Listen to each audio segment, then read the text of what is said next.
This was the most neutral background I could get that also had good lighting, so sorry. She's always cold despite the weather.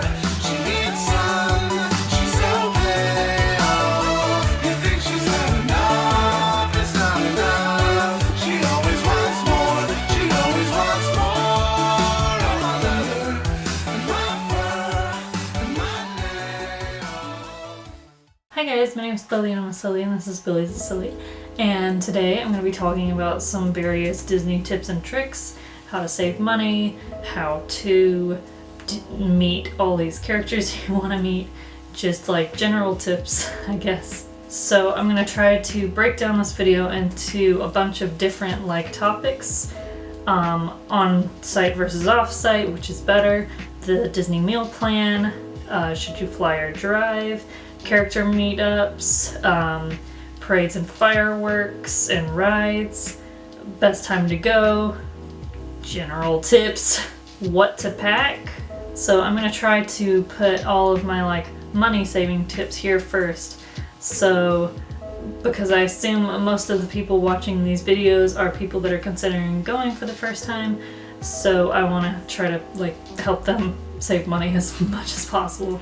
Okay, so I'm basing these numbers off of a family of 4 that would be staying, 2 adults and 2 children.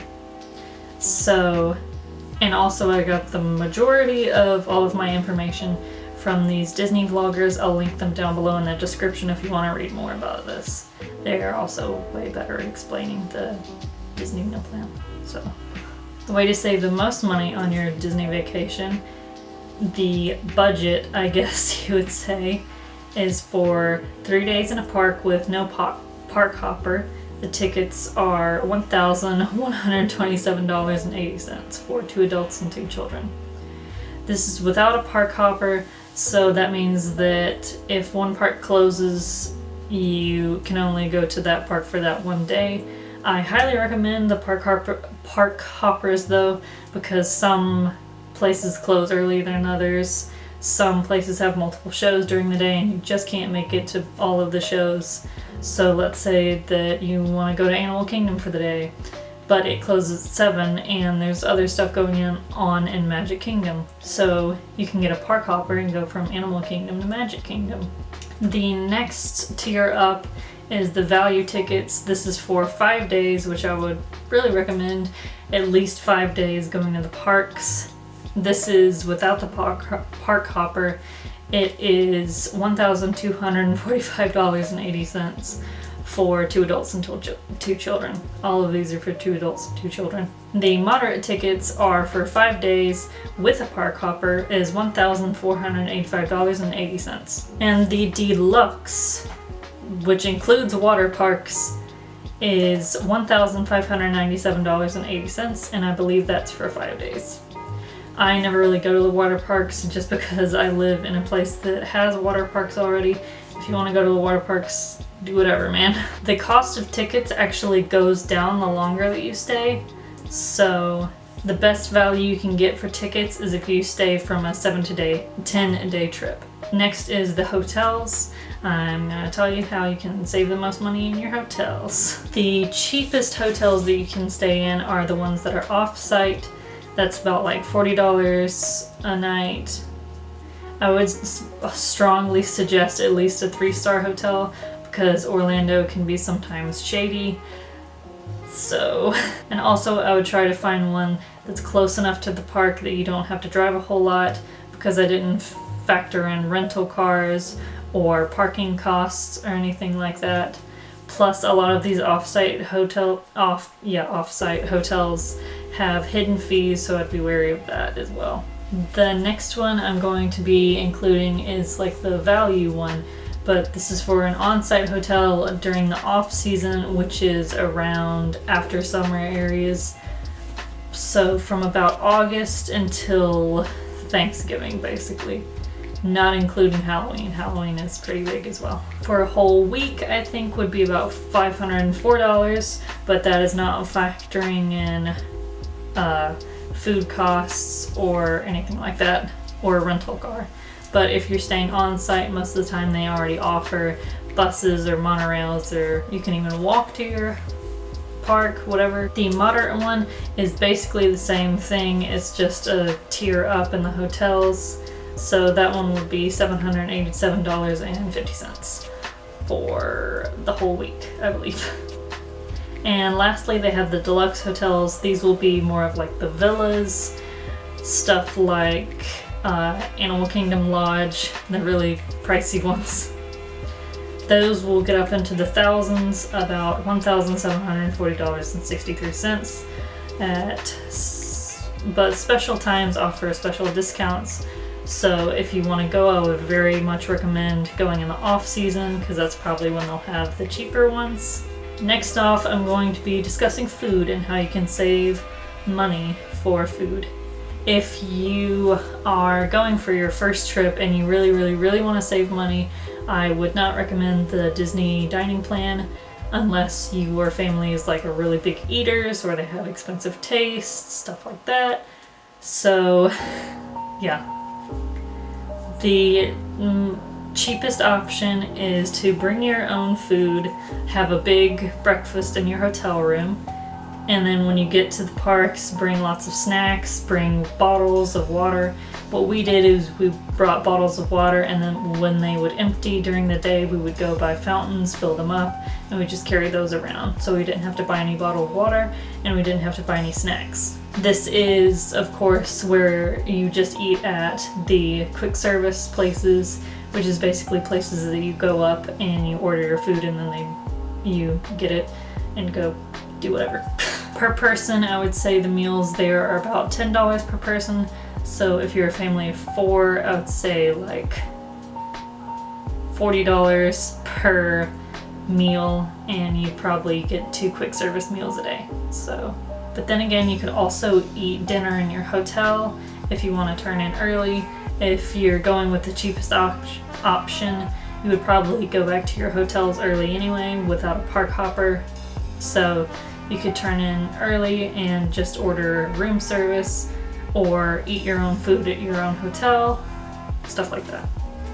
Next is the like value one, I guess, where you just eat a moderate to large breakfast in your hotel, bring Cliff Bars, stuff like that, and snack on that through the day instead of eating snacks. Same thing, quick service meals, 2 a day about. Or you could have 3 a day, have breakfast here and eat in the park, stuff like that. Next is the moderate. It's having like a bar or something like that for breakfast, or you could also eat in your hotel. If they offer a free breakfast, that could be a good thing. And of course, the deluxe is with the Disney dining plan. That would be about like $180 a night, or depending on what kind of meal plan you get, the price varies. So the total cost going off of the hotels and the tickets and the food options that I mentioned, for the cheapest option would be about $1,500. The value option would be about $2,000. The moderate would be about $3,000, and the deluxe would be about $4,000. And these are all for a family of 4, 2 adults, 2 children, for about a week. Of course, you can save money on tickets by going at special times during the year. The best times to go I've found are January and February, August and September, October before Halloween, early November and early December before the Thanksgiving and Christmas people run around. Because we went once around Halloween, and the week leading up to it wasn't too bad, but once Halloween hit, it was like a whole lot of people. And we also went around Christmas one time. We went the weekend before the Christmas crowd happened, and the week before then was awesome. Short lines, like very nice crowds. And then the weekend of Christmas hit, and it was a nightmare.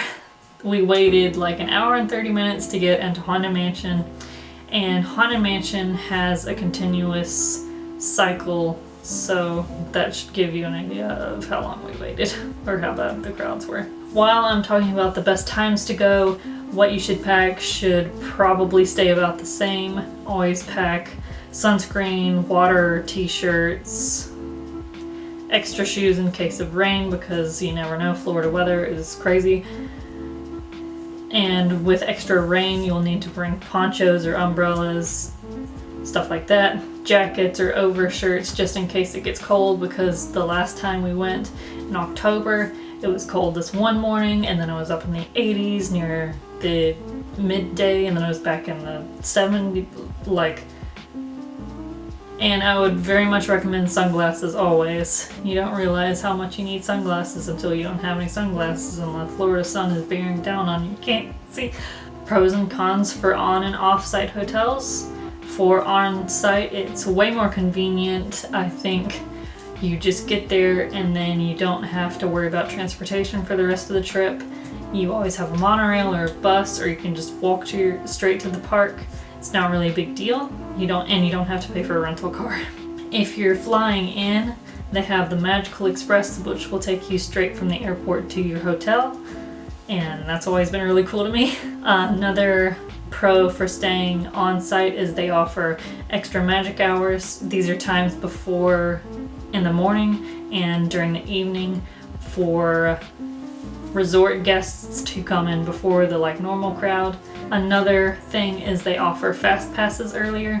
If you're unfamiliar with fast passes, it's basically a skip the line ticket, and it's really important to try to get your fast passes in as early as you can, especially for really big ticket attractions they have. For example, Avatar, the Flight of Passage, is a really popular ride, and it is really difficult to get fast passes for them. So when you stay on site, you get 60 days to book your fast passes, and if you stay off site, you only get 30. Another thing, this is kind of just a personal thing, but I always really like staying at Disney parks, and not Disney parks, I always really like staying at Disney hotels because of the theming. It just seems really magical. There's these big statues that are all around, and they have themed rooms, and it just feels more magical. I'm not 100% sure, I'm 70% sure that the magic bands are complimentary when you book your stay in an on-site hotel. Don't quote me on that. I would do extra research after this video just in case. And of course, as far as I know, there are no real hidden fees to on-site hotels. And another thing that I just thought of now is when you're off in the parks and you buy something but you don't really feel like carrying it around with you, you can send it right to your hotel if you're staying on site, and they'll send it to your hotel room, or you can pick it up, or you can get it sent directly to your address back home.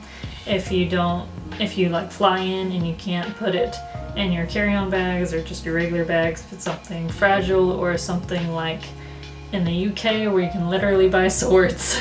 And the pros of off-site hotels are that it's way cheaper than staying on-site. For a chain hotel, sometimes you can get $40 a night about. If you stay in on-site hotels, you can spend a couple $100s a week basically. It can really pile on depending on what tier of hotel you stay at. Another thing that is good about off-site hotels is that they offer you kind of a refuge away from all of the Disney magic if you're kind of tired, or if you're going to another park for that day, like a Universal Park or SeaWorld or something like that. So it offers you kind of a little refuge away. And I also read online that some of the off-site hotels can feel a little bit more luxurious than Disney hotels, because Disney hotels are mainly aimed at families and stuff like that. So, but also from what I've read, the cheapest off-site is more expensive than the cheapest on-site once you add up all these hidden fees or rental car costs and all that, all the stuff like that. And especially because the days get cheaper the longer you stay. At least that's what I've heard. You can save a lot of money on tickets by buying them off of other sites instead of the regular Disney site, but of course this comes with a little bit of risk because you never really know if the site you're buying from is reputable. But one of the best sites that isn't a Disney site to buy off of is Park Savers, and highly recommend that if you're going to buy tickets to buy park hoppers. I already explained this, just do it. The ideal time to stay, I would say, is around 6 to 8 days maybe, if it's your first time. If you've been a couple times and you really want to just enjoy the magic and do everything you can, then I would recommend a 7 to 10 day stay. Again, like, ticket prices lower the longer you stay. So also, if you stay more often, if you go multiple times during the year, I would really consider getting an annual ticket. They offer a 10% discount at some places, 20% off most merch. It's just seems pretty cool. And another thing I see that a lot of first-time Disney people do is they buy tickets once they get to the park. And this can eat up your Disney time, and it also makes your fast passes pretty much worthless. Fast passes are really hard to get to for really good e-ticket attractions. Space Mountain usually always has their fast passes booked up. Seven Dwarfs, Splash Mountain, stuff like that. So if you really want to go on those rides and not wait a super long time and do as much as you can, I would recommend trying to stay on site so that you have faster access to your fast passes. Now I'm going to talk about the Disney dining plan, and I would also recommend checking out the blog in the description for a little bit more about it, because it can be a little confusing regarding free Disney dining plans. I don't feel like I'm able to really explain it right in this video, so I'll just explain the tiers of Disney dining plans. So there's the quick service, which offers per person 2 counter services per day, 2 snacks per day, and a refillable mug like this one. These mugs are also available at hotels. They have little chips at the bottom that you can get free refills when you put it down on the little chip reader thing. I've gotten one of these mugs every time I've gone to Disney World, and they offer them just about every time. But I'm also kind of like, that's a whole lot of plastic, because every time I go I get one of these. So how much longer is it going to take before my entire cabinet is filled up with Disney mugs? So the quick service Disney dining plan is $52.50 per night per adult and $21.71 per night per child. Next is the standard service Disney dining plan. Per person per day, it's 1 counter service, 1 sit down, 2 snacks, and a mug. That one is a little more expensive at $75.49 per adult. That one is $75.49 per adult per night and $25.75 per child per night. And finally, they have the deluxe Disney dining plan, which I personally wouldn't recommend unless you're like ravenous, because it is pretty expensive and it offers just a whole lot of food. Most of the times when I eat a meal at a Disney park, I get plenty of food. In fact, I have leftovers sometimes that I'll just take with me back to my hotel room, and then I'll eat that before bed, stuff like that. If you really want the Disney dining program, I would recommend it to people who don't really want to think about their budget, just pay with their Magic Band, it's already paid for your dining plan and stuff like that. Or if you are in a party that has a lot of people that eat a lot, or if you are in a party that eats a lot, or if you have really expensive tastes. Now onto the deluxe dining plan. Per person, it's 3 meals, either table service or quick service, whatever you want. 2 snacks and a mug. This one is $116.25 per adult and $39.99 per child per night. Both of those were per night. So yeah, I wouldn't recommend the deluxe one. Maybe the standard one if you really have expensive taste. If everyone wants to order a steak for their meals, choose something really expensive, or if they eat a whole lot, then I would recommend the standard one, and I would recommend the quick service one if you just want to like not think about your budget. You know, everything's already paid for. You don't have to really pay attention. So next up is to fly or drive. If it's more convenient in the end, if you really want to fly and spend the money on airfare, especially if you're coming from really far away like Washington to Florida, I can understand that that would be a really big pain to drive all the way from Washington to Florida. So I would recommend flying for that, unless you're really trying to save money, in which case driving is less expensive, but it's more time consuming and you'll probably need to make stops at chain hotels along the way. If you do that, I would recommend getting a reward card for these chain hotels. That way you can kind of like rack up rewards, maybe go back to Disney with the rewards you earn and stay at a chain hotel there. And for the people across the pond, you're just gonna have to fly, I guess. But if you stay on site, then you get to get picked up by the Magical Express, and that's pretty cool. Next up, I want to talk about character meetups and fireworks / parades. So they usually have the rope drop ceremony. I'm not sure if they still do that. They did it back when I went a couple years ago. And they have an early morning show and 2 parades. I'm pretty sure there's 2-day parades and then a night parade. A lot of people say to start waiting for the parade like an hour before it starts. But if you want to do something else and then wait for the second parade, you can do that, because I know a lot of people usually stay for the first parade. And especially if you're going in the off season, you don't need to wait like an hour. And most of the time you can still see them perfectly fine, because they are big floats. Another thing that they have at the end of the day is the fireworks show and like the end of day thing. It's this really pretty show on the castle where they like project all this stuff. If you would like to see it from really close, maybe start finding a place 45 minutes beforehand. Maybe if someone in your party is tired, you can just tell them to wait until the fireworks start. But if you're not really into fireworks or any of the shows, then that really like clears out all of the crowd mostly, so that you can go and ride all these rides, because there's like no wait for them. Another thing that a lot of people like to do is character meetups, and some characters have special meetup places.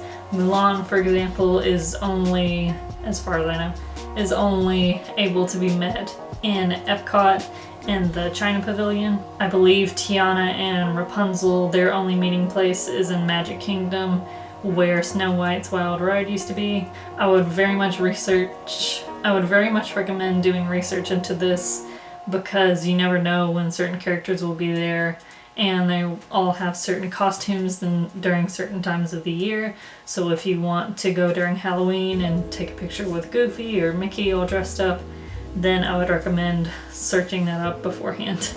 And another thing is, if you have allergies or disabilities, you know, if you have a service dog or service animal, if you're allergic to certain food items, you can, whenever you order, give them special instructions. If you have gluten allergy, they offer gluten-free everything basically. And I'm pretty sure almost all of their rides are wheelchair transferable, or else they have a space for wheelchairs and stuff like that. So that's awesome. Also, little tangent, I would recommend the day that you get to Disney World, whether you're flying or driving, take that time to relax at your hotel, maybe go for a swim, check out Disney Springs. They have wonderful restaurants there. I'm not sure if they still do Cirque du Soleil, but that's there. They have the movies, shopping, all that good stuff. Also, another thing is, if you see something that you really want, just get it the day that you see it, because sometimes they're only offered in one park. Sometimes it's a limited run of something. For example, these Maleficent ears sold out so fast. I went last year around Halloween and I looked everywhere at every park and I couldn't find one set of Maleficent ears. I had to order these offline. And finally, I'm just gonna throw out some general tips.